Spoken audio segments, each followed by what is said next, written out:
ప్రస్తుతం మనతో పాటు మహేందర్ ఉన్నారు. మంచి కామెంటేటర్, అలాగే సీనియర్ క్రికెటర్. ఆర్టీటీలో జరుగుతున్న దిలీప్ ట్రోఫీకి సంబంధించిన అంశాలతో పాటు అలాగే గతంలో ఉన్న అనుభవాలు కానీ ఇప్పుడు అభివృద్ధి చెందిన తర్వాత క్రికెటర్లకు ఉన్న సౌకర్యాల గురించి మనం అడిగి తెలుసుకుందాం. మహేందర్ గారు చెప్పండి, అంటే గతంలో ఎలాంటి సౌకర్యాలు ఉండేవి, ఇప్పుడు ఎలాంటి సౌకర్యాలు? నేను 1997లో క్రికెట్ స్టార్ట్ చేశానండి, అండర్ మచ్చారామలింగారెడ్డి గారి సెక్రటరీగా ఉన్నప్పుడు.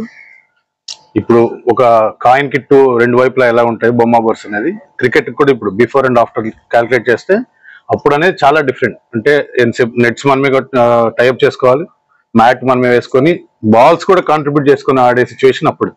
కానీ ఇప్పుడు వెల్ అండ్ గుడ్, మంచి పిల్లలకి మంచి ఎఫర్ట్స్ పెట్టడానికి మంచి grass grounds, turf wickets, nets, everything అన్ని ప్రొవైడ్ చేస్తున్నారు. అండ్ లైవ్లీహుడ్ కూడా, అంటే ఇప్పుడు అప్పుడు మేము డిస్ట్రిక్ట్ ఆడాలంటే ఇంటి నుంచి ఒక 500 రూపాయలు 600 రూపాయలు తీసుకెళ్లి డిస్ట్రిక్ట్స్ 10 రోజులు ఆడేవాళ్ళు మన పర్సనల్ ఖర్చులు పెట్టుకొని. కానీ ఇప్పుడు అలాగే లేదు, ఆ సిచ్యువేషన్ లేదు. ఇప్పుడు ఒక స్టేట్ ఆడితే లంసమ్ అమౌంట్ వచ్చేస్తుంది, బీసీసీ నుంచి, ఏసీఏ నుంచి కాంట్రాక్ట్ డబ్బులు. తర్వాత మనం ఇప్పుడు బయట లీగ్స్ ఆడితే కూడా డబ్బులు పే చేస్తున్నారు.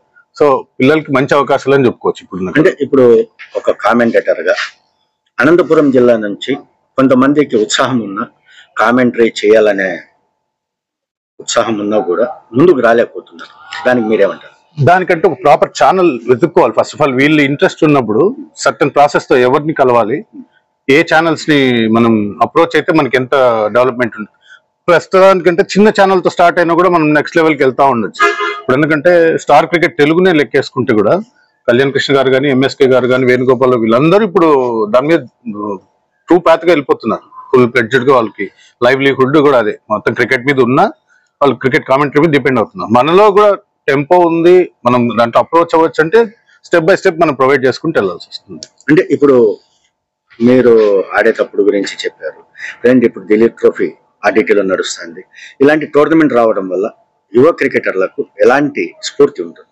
ఖచ్చితంగా ఉంటుందండి. ఎందుకంటే ఇప్పుడు 60 మంది బంచ్ ఆఫ్ ఇండియన్ క్రికెటర్స్ ని చూడడం అనేది ఒక మామూలుగా 15 మంది చూడడమే ఒక కళ, ఒక క్రికెట్ ప్లేయర్ గా.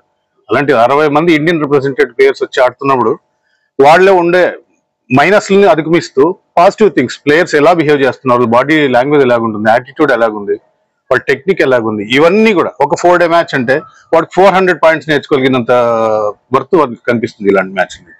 ఇలాంటి మ్యాచ్లు ఇంకా ఫ్యూచర్ లో కూడా ఇప్పుడు, ఎందుకంటే మనకి బి గ్రౌండ్ కూడా ఏసీఏ తీసుకొని డెవలప్ చేసేసింది కాబట్టి ఇన్ఫ్రాస్ట్రక్చర్ 2 గ్రౌండ్స్ కూడా ఈక్వల్ గా ఉంది. ఇంకా పిల్లలకి చాలా అవకాశాలు వచ్చేకి చాలా ఈజీగా ఉంటుంది ఇలాగుంటే.